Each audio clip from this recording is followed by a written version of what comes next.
Our city was founded here because of it. We can't live without it, and most of us take it for granted. Tonight, the looming water crisis, potential crisis that most of us have never even thought of here in St. Louis. Stay tuned. And on Stay Tuned, you drive the discussion. We bring local experts, journalists, and civic leaders together to have tough conversations for a stronger St. Louis. Tweet us your insights on tonight's topic, and you've got a seat at the table. With a few national experts and a panel of community members, this is the show bringing more light and less heat to the issues that matter. So stay tuned.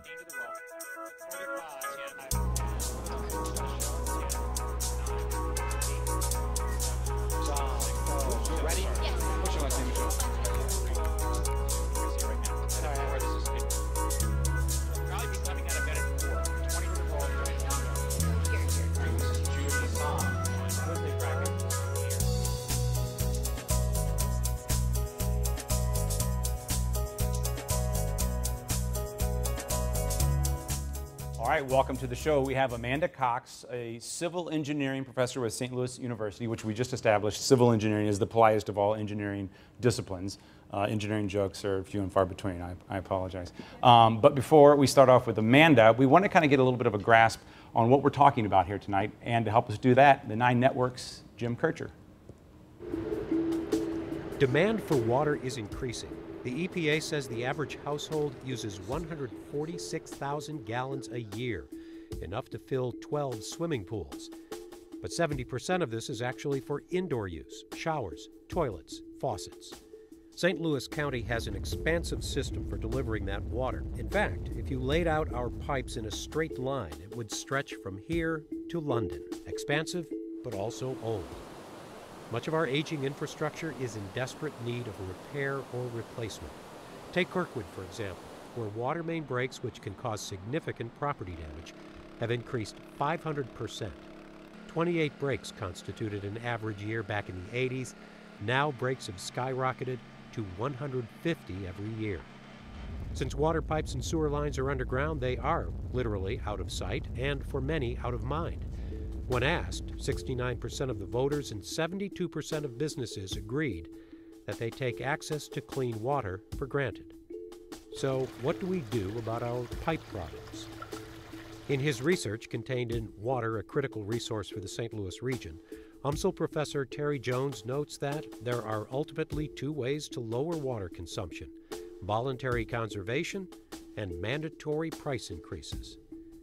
Both will require a significant shift in public attitudes, which he argues could be a challenge when our abundant regional water supply doesn't exactly promote urgency. So the question remains, when it comes to water, conservation, cash, or both? For Stay Tuned, I'm Jim Kircher. Okay, so we're going to talk a lot about what we can't see tonight. So help us understand what's under the ground down there. So, for instance, we say the word infrastructure will no doubt be used a lot tonight. What are we talking about? The term infrastructure can have a lot of different meanings, especially related to water resources. So a lot of times it's good to think about its purpose. So municipal water supply and the pipes and the network system that's used for municipal water supply. But also there's a sewer network system that drains the sewage and that conveys that back to treatment facilities. And then there are other elements such as stormwater and stormwater runoff and the systems that are used to convey stormwater. And then even further, you have things like reservoirs and levees and locks and dams that are also part of our water infrastructure. So, so it can mean a lot of different things. So the water comes in from the rivers, and then when it heads back out, sometimes it goes out together. You were talking about the. Yeah. Tell us what that's all about. Yeah. So you know, there's the municipal water supply, and then once you use it, you have wastewater.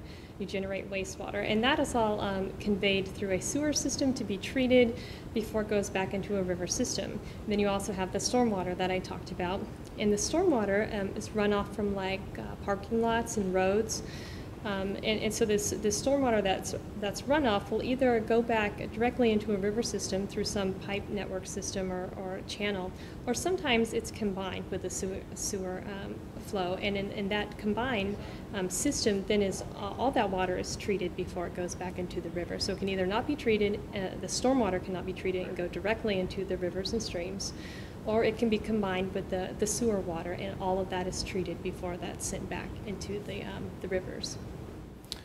Okay, I tell you what, let's take a quick break because a big part of the tonight's show will be hashtag stay tuned STL. Let's check out what people are already saying. We'll come right back and continue this conversation.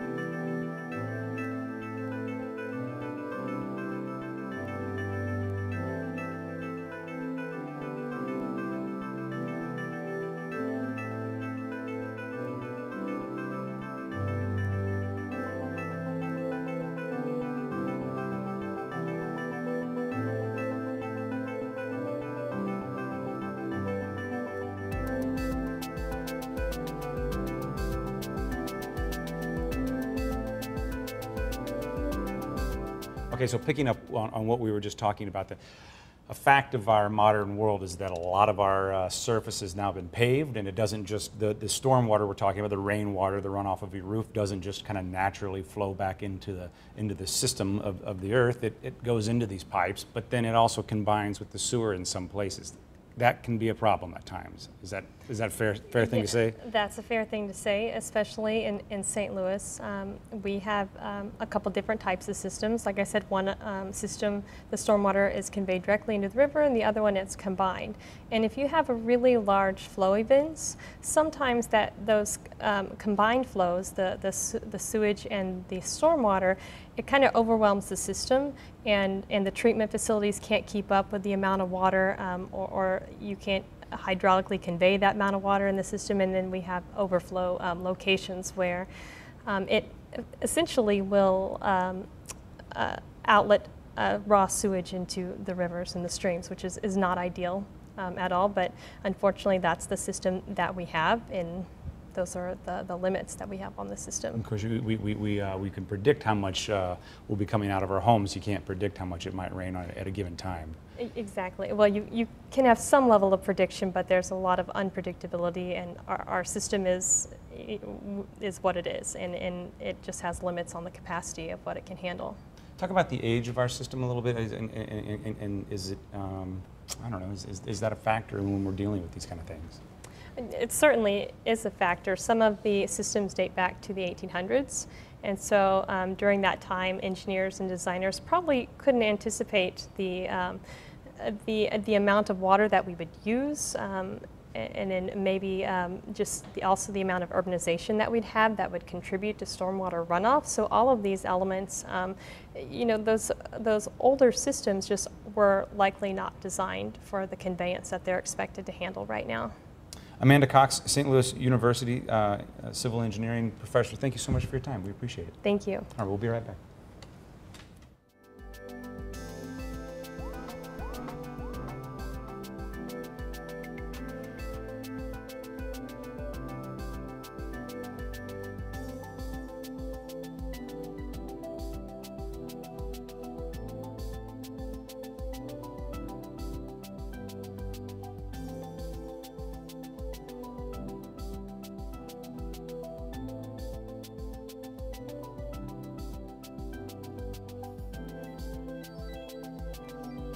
Have a little base understanding.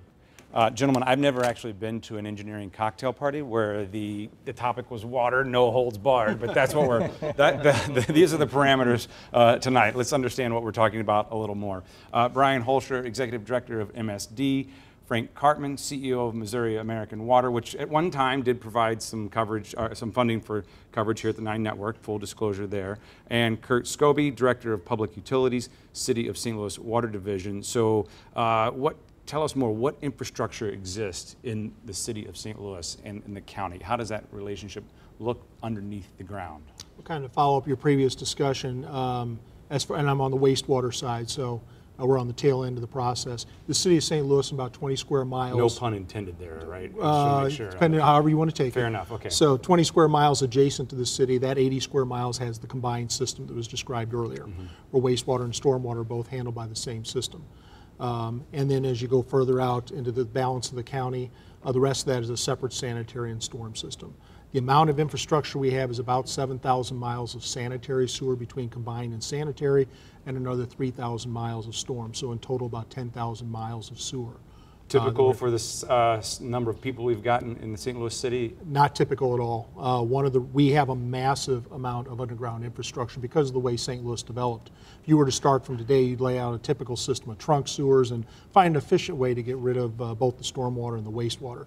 Unfortunately, we grew and developed a little bit of a time, and so we got all these sewers all over the place. And every place you have a sewer, you have a chance for a problem. And therefore our problem is, on whole, probably larger than cities of a comparable size. We started the conversation backwards, perhaps. Tell us about the drinking side of things. What are we looking at there? Sure. Well, wherever there's a street in St. Louis County, there's a pipeline. So just to give you a sense of how much is out there, our St. Louis County system has about 4,200 miles of pipe that we're taking care of every day. And that's not to mention the pumps and the plants that we maintain and operate as well, without which we wouldn't have drinking water service. And they're aging as well. So the whole shooting match has to be addressed. And the challenge is a little hard to see at times too. Absolutely. The city of St. Louis has 1,200 miles of pipe, water pipes underneath the streets. Most corners have at least one fire hydrant on it, if not two or more. It's out of sight, out of mind, and it's just everybody is so used to just turning on the water, and it comes, it's clear and clean and tastes well, and then it goes away without any automatically. Is this true? You know, you've heard this before, that we have Civil War era pipes under downtown St. Louis. Is that a fact? We have pipes that were built when Abraham Lincoln was the president. Still functioning? Still functioning perfectly well. Wooden sewers worked well. So is age our biggest problem here? Well, age is part of the problem, certainly. But other factors that influence the life of a pipe is the soil conditions in which it's buried. The soil can be tough on the pipe? Well, we have a lot of clay soils in the county. They're fairly acidic and corrosive, and so we have a lot of corrosion of that metal pipe. Most of that 4,200 miles of pipe is cast iron. It doesn't necessarily mix well with soil and moisture in the ground, so that has a big impact on it as well. The manufacturing technology at the time the pipe was installed has changed many times over the last 100, 150 years. Originally, we would have had a real thick cast iron pipe. Some of our oldest pipe, 100, 110 years old, is still in the ground and providing good service because it's so thick and it can resist the corrosive effects of the soil. But you get into the late 20s through the 1950s and the technology improved and manufacturing was able to make a much thinner walled pipe. Saved a lot of money in the manufacturing process, but those pipes in a similar corrosive environment aren't lasting as long before they corrode through and we end up with failures on the mains. Don't build them like we used to. True story, this morning I went to brush my teeth and I had a little red in the water. Turns out they'd just done some work and a little rust, you know, whatever.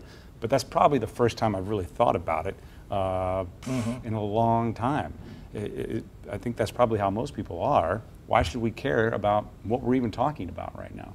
Well, for drinking water, it's a service that's provided to the community. It's a public health service that you treat the water to remove all the harmful components, either microbiological or chemical. And it's a public safety with the firefighting ability that you have by supplying water in case of a fire. 1849, the city burned a good part of it, St. Louis. Also had an epidemic of cholera where 1 out of 10 people died. And this is before you had treatment of the water. And I think in those days it was appreciated because not everybody had water delivered to their home that was safe and convenient to use. And looking at it from the economic development and prosperity perspective, you think about our communities before we had the modern public drinking water system or wastewater systems, factories, manufacturing facilities, if they needed water, they needed to be located near the natural water supply to run a water wheel or what have you, or to provide water for steam. The rail yard might be some great distance away. And so there was that additional inefficiency and cost of moving product from the manufacturing facility to the rail yard to move it across country.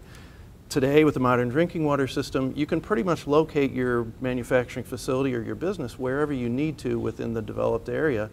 And if that allows you to co-locate it with transportation, that's all the more efficient that we can be. And that's important to the economic prosperity of our communities.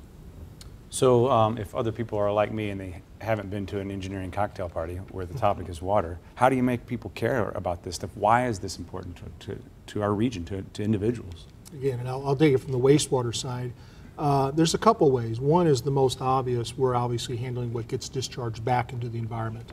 And that's to make sure we control the pollutants that go back in the environment, make sure things get treated as much as possible, and make sure the water resources we have available to us are something that we can use and enjoy. And do you think people even get the point of that there are three different kind of systems we're talking about, drinking, waste, and sewer? No. Storm? No, your typical person does not, no. Is that okay? I don't know how my car works. I don't know if it's good. I think we found you probably need to find something they care about. In our world, when our system doesn't work, oftentimes basements back up. I will tell you that's something they care more about for the most part than exactly what's going on with some microbes that might be entering the ditch in their backyard. So I think we found there are water quality and water benefit issues, and you got to kind of put it in the real world of the people who are using it. We found that the idea of taking care of basement backups, that helps. The idea of with green infrastructure, those type of things, with folks really buying into that. When green infrastructure is some of our solutions, we could find some really good partners.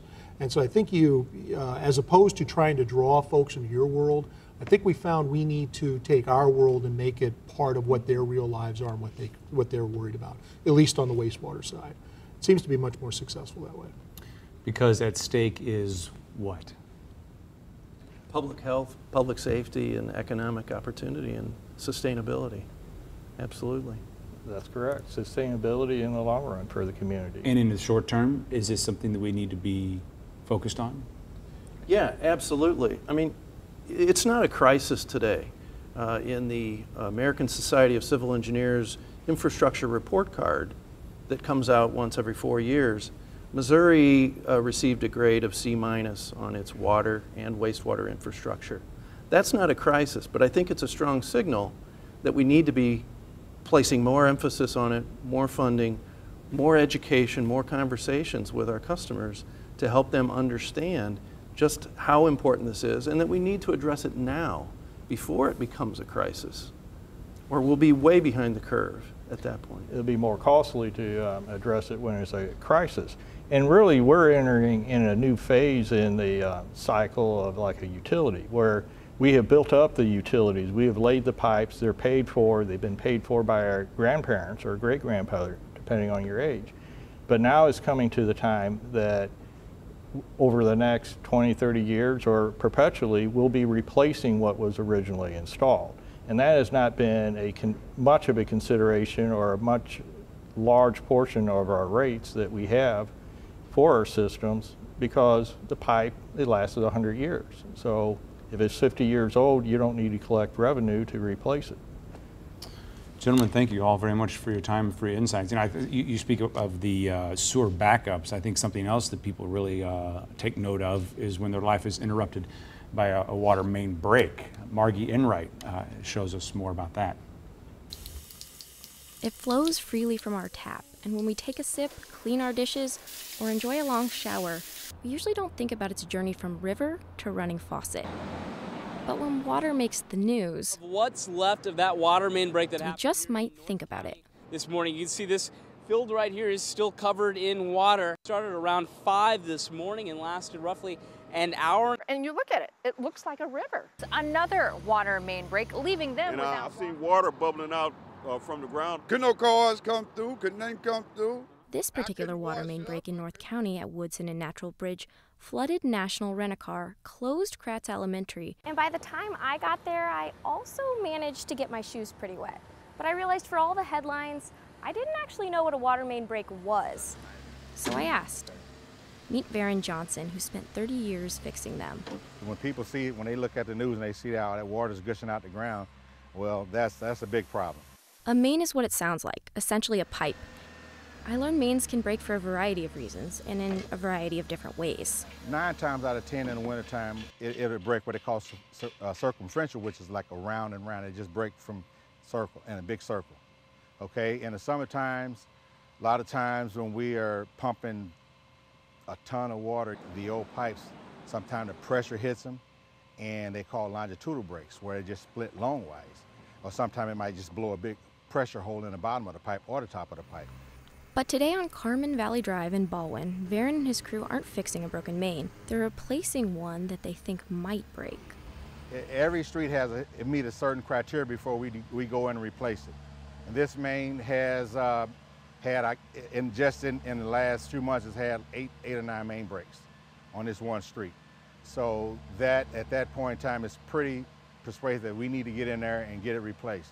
Already in 2014, Missouri American Water has spent just over $10 million in repairs, and another $60 million doing this kind of proactive replacement. They say this is the ideal scenario, prevention rather than repair. But we hate to disturb anybody's yard. But when you're replacing a new main, you have to disturb somebody's yard. When you think about it, Christmas time, Thanksgiving, you have company, and the worst thing you want is your water to be out because of a main break. But the neighbors here are still able to water their grass, so I wondered, how do you replace a pipe without turning off the water? As it turns out, the old metal pipe is actually still functional. It's not that bad, so one guy can probably pick it up. And it will remain in the ground even after the flow switches over to the new plastic pipe. But it's a tall order to maintain a complex and rapidly aging system.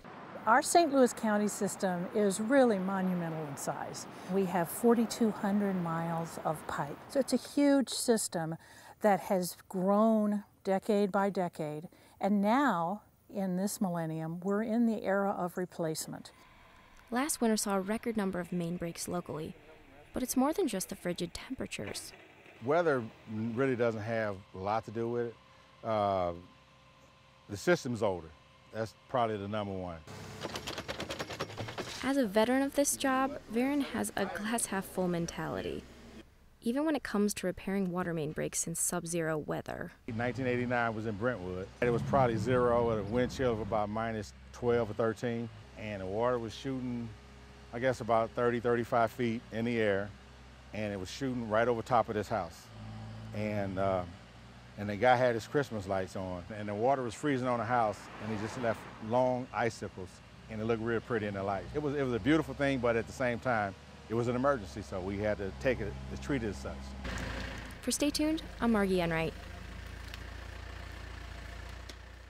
Okay, we're going to talk about just a little bit more about what we're up against and what are our options to kind of fix this situation if possible. Let me do some introductions.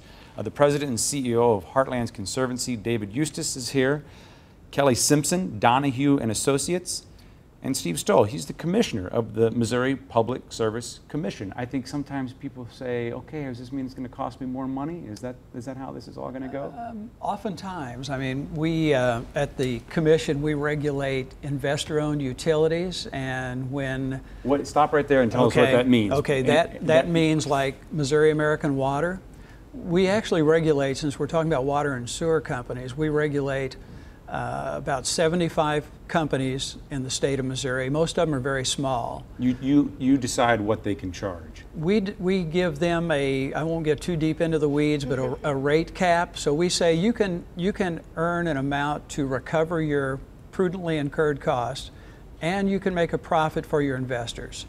And so, is this likely going to cost us more money going forward? We've got a lot underground that we've talked about needing fixed. It is because, and right now, Missouri American Water, for example, they have what's called an infrastructure system replacement surcharge that they can utilize in the St. Louis region that they, of their company.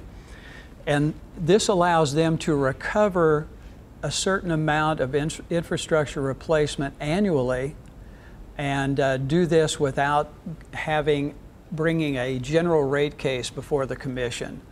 It may be a little too complicated, but basically... Well, we just saw that in action on the video just a second ago. Yeah. They're replacing before it gets broken. Yes, and this allows them to replace a certain amount each year.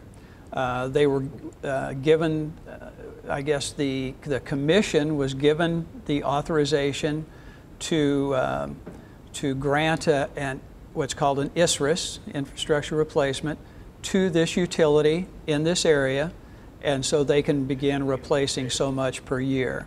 This started in 2003, and they've been replacing, I don't know, Mr. Cartman would have to tell you how much infrastructure a year, but... Well, and as he was just saying at the previous table too, we paid for it, we've maintained it, but we haven't ever invested in replacing it. But is that our only option? And I think you'll say no, that there is another It's a great option, but at Heartland's Conservancy, we work to try to promote green infrastructure, and Mr. Holscher talked about that earlier. Green infrastructure is essentially where you try to protect, you try to restore, or you try to mimic natural resources, water cycles. It's a way to... Where it goes back into the ground, it gets kind of that natural filtration and it's back in the water Instead table. of piping it, you're trying to bring it back into the ground, you're trying to put it into wetlands so that it can lose any contaminants that are in it, so they can recharge groundwater, things of that nature. Do you agree with what he was saying, that people kind of get on board with that? That in and of itself is perhaps an easy sell to some degree. I think we're at the early stages of it compared to Chicago or other regions, but I think there is a human dimension that we can bring into this and get people excited about it, because it does offer other opportunities for recreation and fish and wildlife and all those other things that people value. You said something just before the camera turned on this conversation, that we are wasteful. What do you mean by that? And who's the we you're talking about? We as a society, I believe, are wasteful. We live in the Midwest, so we have been blessed with an abundant, safe, reliable water supply. As we're learning tonight, unfortunately, some of that infrastructure is 100 years old or older, and we need to be a little bit more proactive in replacing that aging infrastructure, and there's a cost associated with that replacement. The good news is we're not in a crisis mode yet. This is still a manageable problem. My concern is if we don't, the longer we wait, the more unmanageable this problem becomes, and I don't think that we should burden the next generation or the next generation for a problem that we have identified, and we have the ability to start fixing this problem. Because if we don't, what's at stake? If we don't, somebody's going to fix it someday, and it's going to cost more the longer we wait. Yeah, when you look at water and wastewater infrastructure, it's the most expensive to replace because everything's underground. You know, it's not like stringing wire. It'd be similar to natural gas, but water is everywhere. Natural gas isn't necessarily. And then it's the only utility that we ingest, and all the water that goes through those pipes has to be able to be ingested.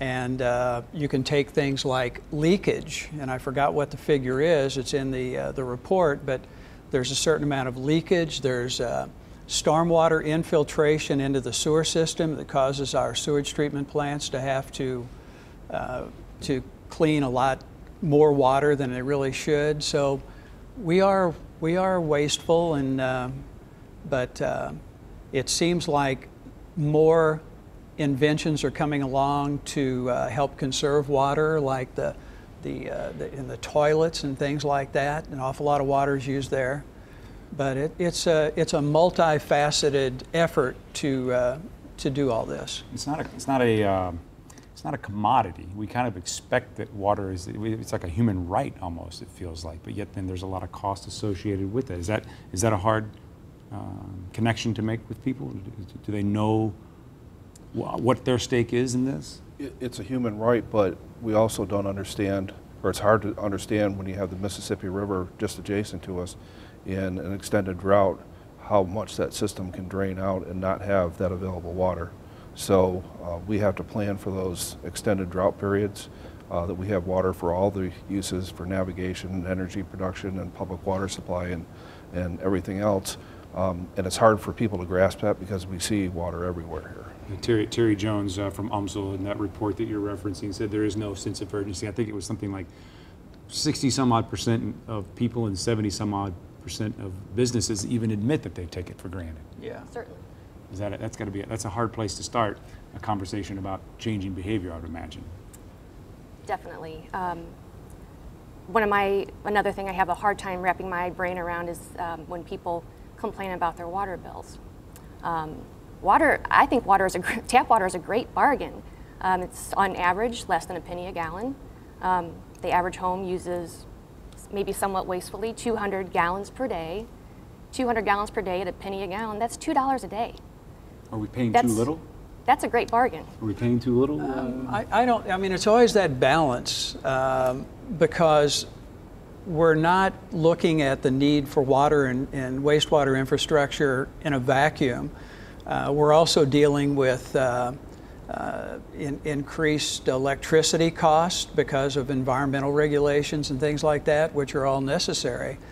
But I think people do take it for granted. They think that water, traditionally a lot of folks just the well water, and it was pretty easy to treat. But treating water and getting it to your home is pretty complicated. I was a city administrator in the city of Festus for 4 years, and when we had a new water treatment plant and the water that was delivered to the homes was, they could drink it, everything was fine, but when it went through the old pipes, it came out looking like iced tea for a while.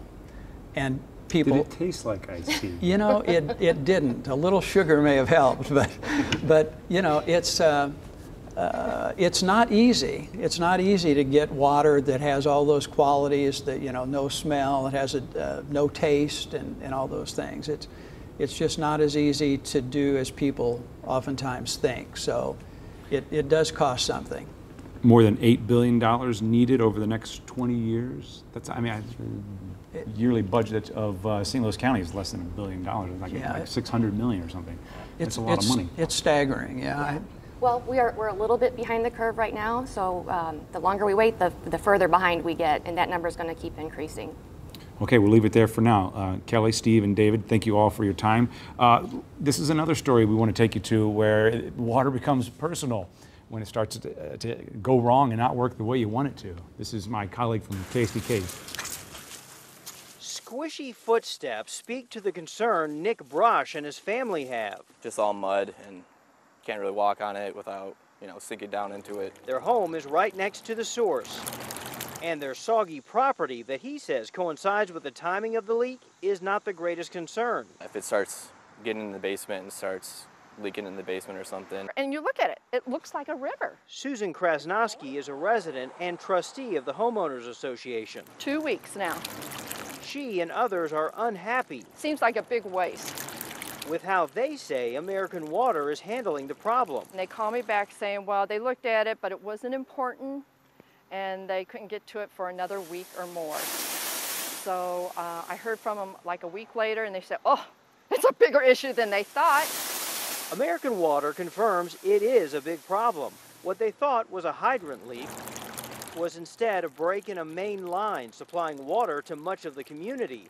The fix requires coordination with police and fire departments. If they turn that off, that would affect several subdivisions and businesses.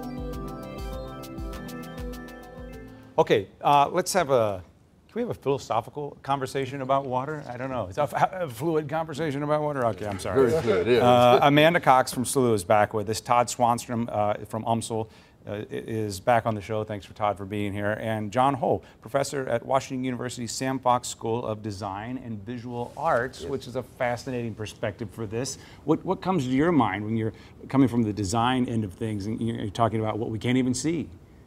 Well, I think it's an amazing opportunity. For us as designers, people love water. People want to be near water. And the question for us, I think, as we think, 8 billion is an enormous amount to do. So how can we do it cheaper, better, and more responsibly for people? And that can become an arbiter for development and rethinking how we do things. And so it's not just green infrastructure, but how we can reconstruct our neighborhoods, our cities, and our region to actually be really water-responsive regions. We call it sort of water-based cities as an idea. And you can go from a building today, can be net zero water. You can have a neighborhood. We experience how we can redesign neighborhoods that we can actually cope with all the water there. Just think you woke up this morning and the first thing the news programs say, watch the flash floods, watch this with the rains coming down. Well, how can we begin to deal with that? How can we rethink? And so we can make water just this amazing amenity for us. I think John has a great perspective here because you know, the construction of the water systems in the United States and American cities was a great accomplishment of American democracy. And before we had these water systems, we had cholera epidemics that killed thousands of people. This did more to increase longevity of human beings than just about anything, this idea of separating where we get our water from where we put our waste.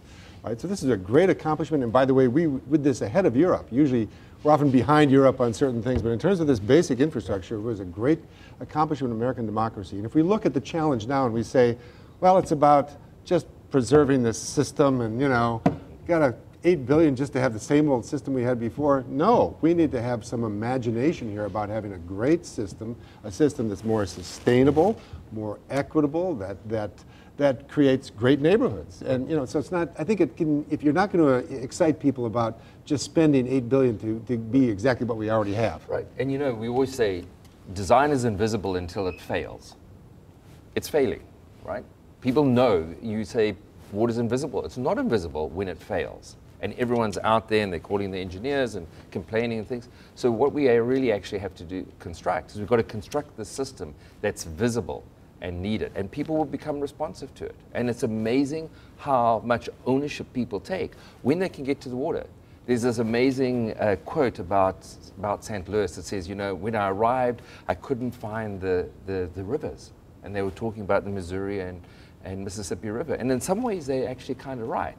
Because you go and try and walk along that river, right. And we spent, you know, what, the last 10 years trying to develop the greenways and open the river up. But we moved away from the river, and today what we have to do is actually embrace water as a foundation for us. People love it, it's dangerous, we've got to be careful of it, but we can design it in a different way. So this is like a radical way of, a different way of thinking. Go ahead, I'm sorry. They're mentioning the same old system, but we have a lot of new technologies, a lot of new green technologies that we didn't have historically. And so that's something that would be great to incorporate, help advance. So we're not replacing the system we've got. We could actually make a completely different system. Exactly, and just the significance of having this new technology and these new types of designs that we didn't have historically. And people do get excited about that. They get excited to understand how that works and how they're improving the system and the things that they can do personally at home or even at businesses and help out in that way. Well, in the early 20th century, there was this notion of a sort of scientific approach where everything's going to be clean, and we're going to cover over the rivers, we're going to channelize them. The River de Pere was put underground. And, you know, in fact, the Choteau's Pond, there's been this effort to bring back Choteau's Pond, which would be fantastic. It's very expensive, but it would be, because I think we've hidden things away, and to bring them back and make them more visible would be great. One issue that hasn't been mentioned here is the fact that we as a region are sprawling out tremendously. We're an incredibly decentralized and thinned out region, and that makes it more expensive. So we're stretching that system? Oh, well, every time we're taking people, if you take a look at the urban core in 1950, what was the urbanized region, the population of that area has fallen from 1.6 million to 800,000. In other words, by half. And then we've created new infrastructure on the fringe, which is very low density, and you have long pipelines, long You know, and so it's an unsustainable approach. We can't just keep thinning out and abandoning infrastructure at the center. It's called smart growth. You know, invest in the existing infrastructure, make that work, and bring it back in a new way, right? And so one of the things in terms of design, you won't design a rural community or a suburban community or an urban community in exactly the same way. When things spread out in the rural areas, you'll allow the water to move into retention and restore there. But in a core urban area, you'll do it differently. So in a core area like Forest Park, we brought the river back. No one knows that that's a major storage pond of water in there. They love it, they go and sit next to it, but when it floods, it tapes with all the water, gets recycled, it gets cleansed, and the amenity of the water, which we solved a technical problem there, which was flooding. Right? And we get recreation. And we get enjoyment. recreation, we get wildlife, we get people coming to it, and we get value created. And that's the important thing as we look through this. This is why I say this is an amazing opportunity to rethink, you know? It's not like, how do we spend $8 billion to replace the pipes? It's, well, what do we get for it? Well, that's an important question. I think also this idea that water is, you know, early in American history, you know, or in American cities, people used to actually purchase water from private companies. They came around with your fresh water, right? What they realized is that we're all interdependent. If somebody doesn't get clean water, if we don't have water when there's a fire, if we don't dispose of the waste properly, it will affect other people. So we do care. I care where you get your water. So it's called a public good. So we have to think not just about individual, do I turn my tap and get my water, but what sort of a vision do we have of our community and our region? How is it going to be a place that fits together so we all... And the other thing about our infrastructure in the United States and American cities is it's very egalitarian, because when you create a public system of water, a poor person in the United States, in our cities, can turn the tap and get fresh water. It's relatively inexpensive. That's a great accomplishment, because before, only the rich got the really fresh water, right? So we have to maintain that sense of equity is important too. So there's tremendous public values at stake here. It's not just, do I get a commodity and turn the tap and get fresh water, right? And I think just to add on to that, it's not just the supply of clean water, but for St. Louis, the rivers are in fact our economy. You've got the major navigation up and down the Mississippi River. When it flooded, that navigation stopped, that economy stopped. The communities on the east side had problems with their water quality. So we've gone from flood to drought to flood in 3 years. And if we're going to spend over $8 billion over the next 30 years, we also better take into account the changes in the weather patterns that are coming.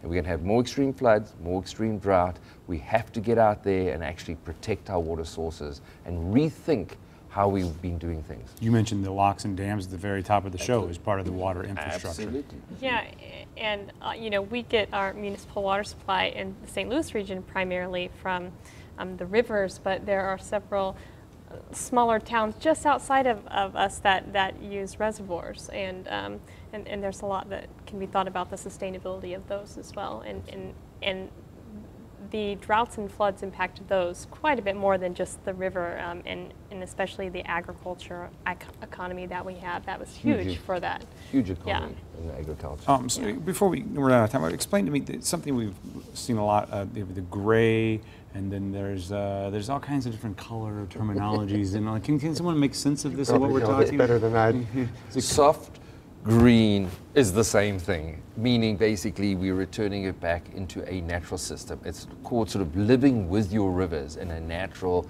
way, right? Using the role of the river to clean our water, to purify it, to store it for us, and create the amenity of it. Gray is dealing with the purification function that comes with the green infrastructure. So sometimes it's separated into soft and hard, pipes and natural systems. And quite frankly, we need a balance of both. We're not going to have one without the other. At the moment, you could argue perhaps we have a predominance of pipe and not enough of the green. And I think the new mode is actually to see how we can balance that and where it fits best within our communities. Real quick, Todd, let's see what we have a tweet, I think that can maybe influence this conversation from Rodenbeck Emily. What can we do in our homes or neighborhoods to help our region's water infrastructure? Okay, so this is a great philosophical conversation. What's a practical takeaway? Well, I think that beginning to become aware of not taking it for granted. So when people are doing, they collection points to collect fresh water from the roof, to be aware of impervious surface creates runoff. So I think you can begin to understand, even at a very local level in your neighborhood. You know, we have areas in North St. Louis where we could save millions, if not hundreds of millions of dollars in this question of the stormwater and sanitary sewer by going back to the natural, because we've got land where people are not living on anymore. There's a tremendous potential. Detroit is talking about saving their system hundreds of millions of dollars by allowing some of those natural watersheds to spread out a little bit. So I think that people can, if they can understand it at a local level, maybe they'll begin. You know, I really began to understand water when I went canoeing with my daughters, and I had one of those pumps, and I had to keep pumping just to get a drink of water at the end of the day. And you began to understand, to get clean water, you can't take it for granted, right? Also come back to Amanda's point about technology. Our technology in our own house has changed so much. Low flow supplies, everything. So the demand can be brought down at the source point. That becomes really important. You add it up, 2.5 million people, and you can actually get the demand down. So that's on the one side. And then what Todd's saying is actually coping with the flood in the place that it happens, which is your neighborhood. We'll take one quick break, get more input from social media. We'll fix your mic there too. Sorry, I dropped that on the floor, I think, by setting it next to you. Social media, we'll be right back.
So we have everyone back at the table now for a water free-for-all.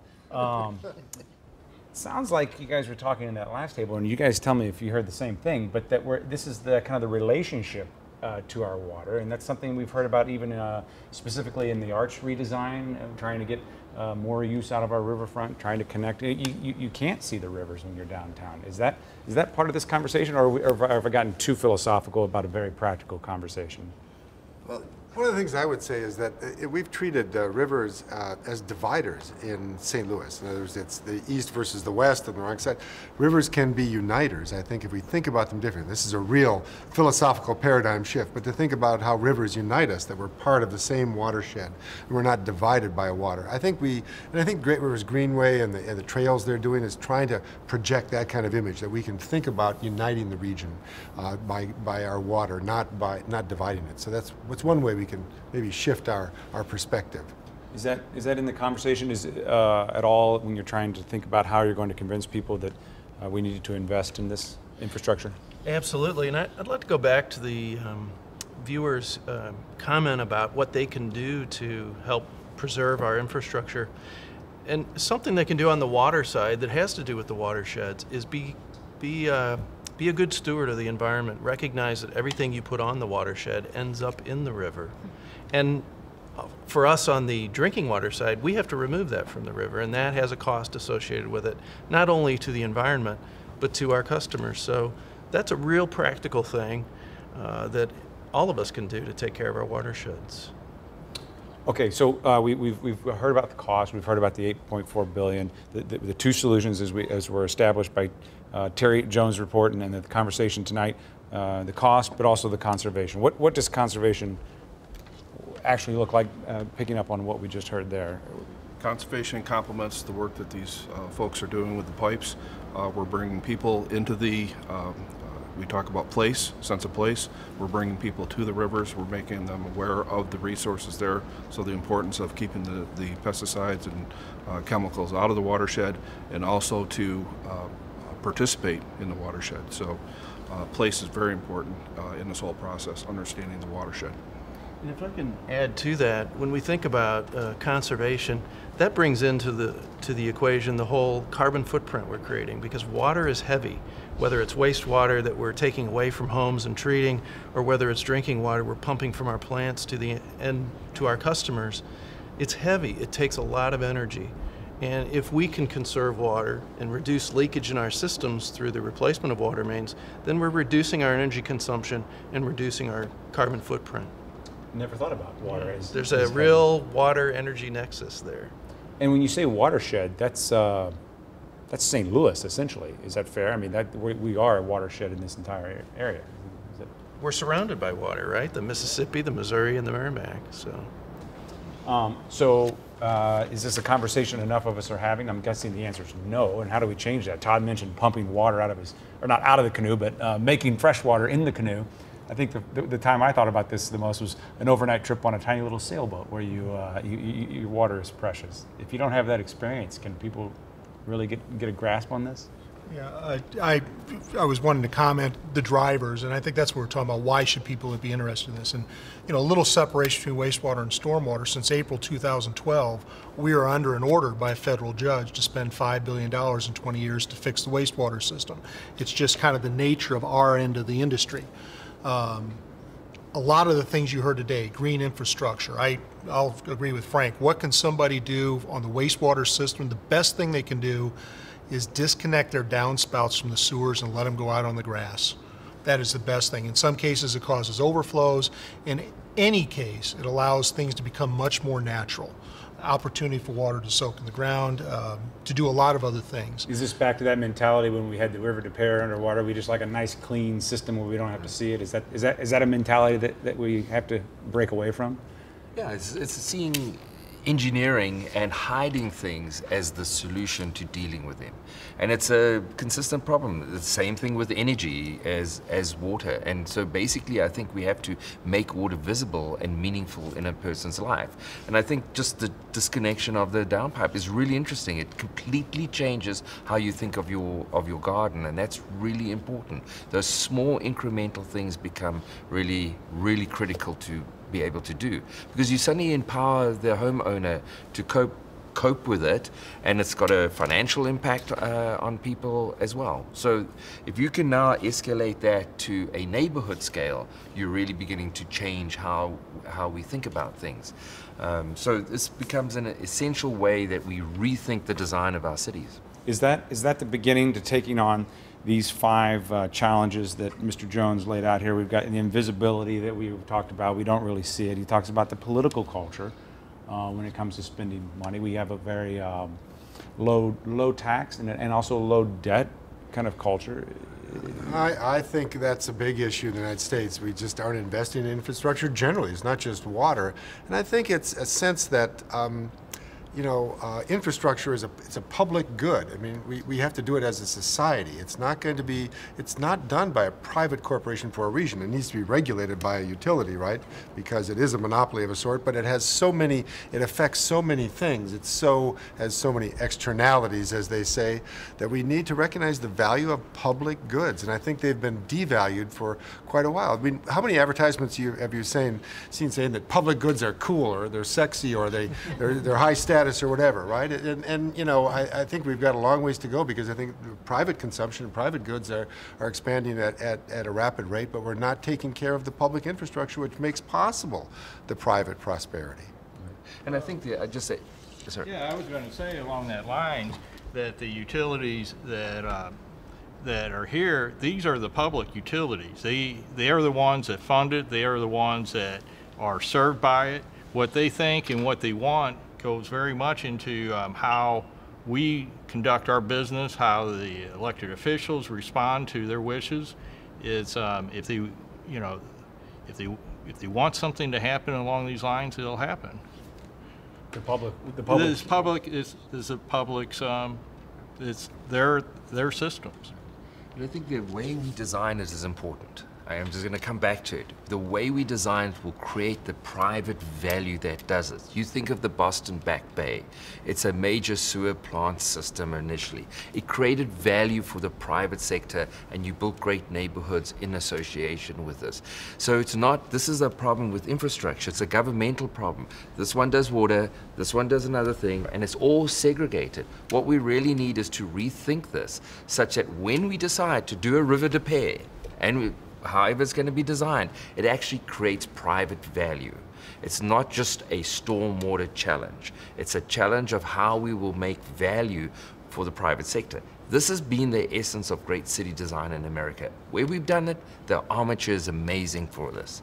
Can we do that? We have a lot of different municipalities and organizations. Well, one thing I was going to mention is your previous question about what can people do, and I think at a very basic level, things like making sure that their toilets aren't running all the time. It wastes a tremendous amount of water. Making sure they don't flush pharmaceuticals down the toilet. And other things like that go into the sewer system that cause tremendous amount of problems. And I think those are things that the average person can do right there at home. And then one thing we try to do at the commission is we try to keep the customer charge, that is the basic charge for having the utility brought to their house, at a relatively low level, but have the commodity charge a little higher, and that allows people who want to conserve more water, electricity, whatever it is that they're using, and they can regulate that a little more themselves. So this is, I think, a very basic thing that people can do. Okay, we will have to leave it there for now on the air, but let's stick around for just a second. We have a little bit more to talk about online at staytuned.9net.org. Thank you all for your time, and until next time, stay tuned.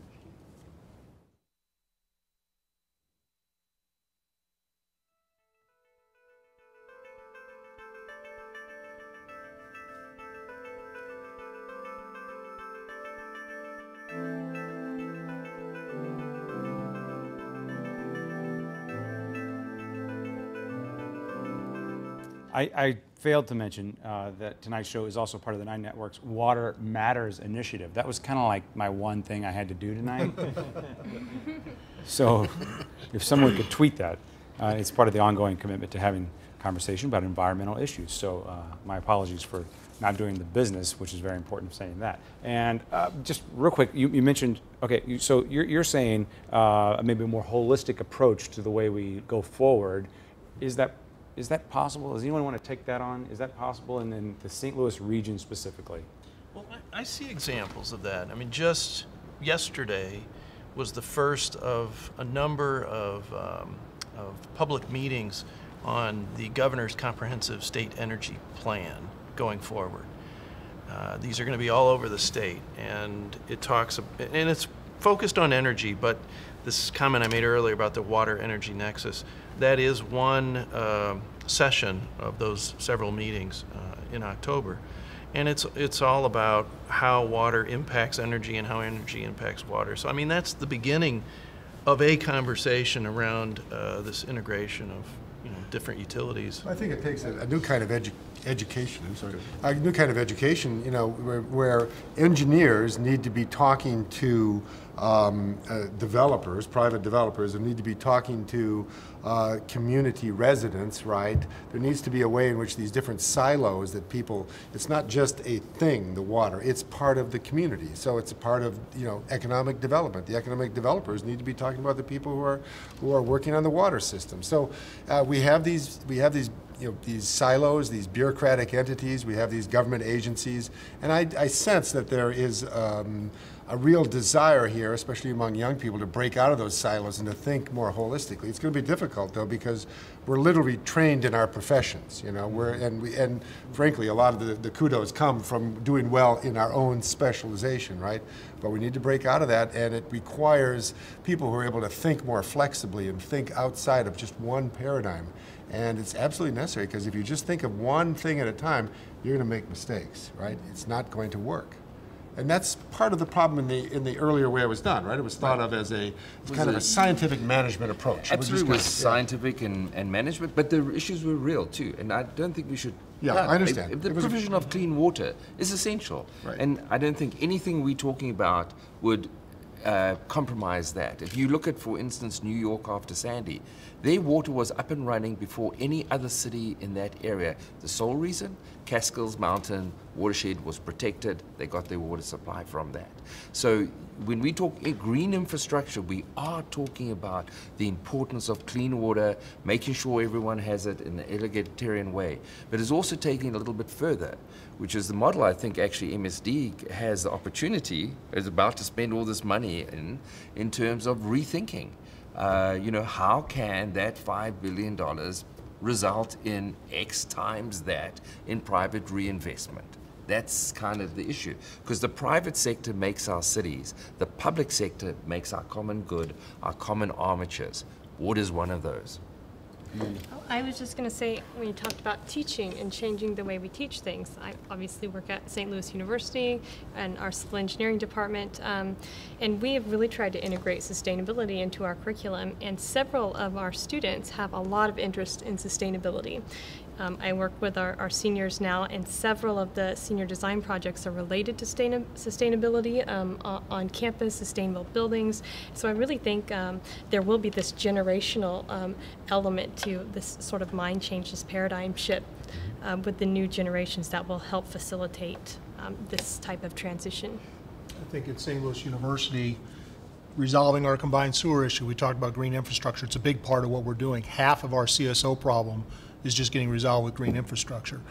To the point of giving grants, there is one at St. Louis University where the senior class took a grant and built green infrastructure that helped us meet our goals of cleaning the water of the environment. And they got something out of it. And I think the more demonstration, the more you see it. As we put green infrastructure throughout the city, it's great to see the alderman next door say, when do I get mine? Yeah. I mean, it's a sense that people are starting to understand what it is. It's a benefit. Somebody mentioned Great Rivers Greenway. We found a great nexus between what we're doing and Great Rivers Greenway does, because you're finding the natural corridors where that green, and in our purpose here, where that green infrastructure needs to be in place, where you can bring things back to nature. And it starts building itself, and people start appreciating it, and people start clamoring for it and wanting it. Comes out from underground where it's not visible, so to speak, and that relationship. They want to come out and see the butterflies landing on the rain gardens, and it's a wonderful thing. We'll leave it there. That's a great place to leave it, I think, for now. Thank you all very much. We've got much more to talk about.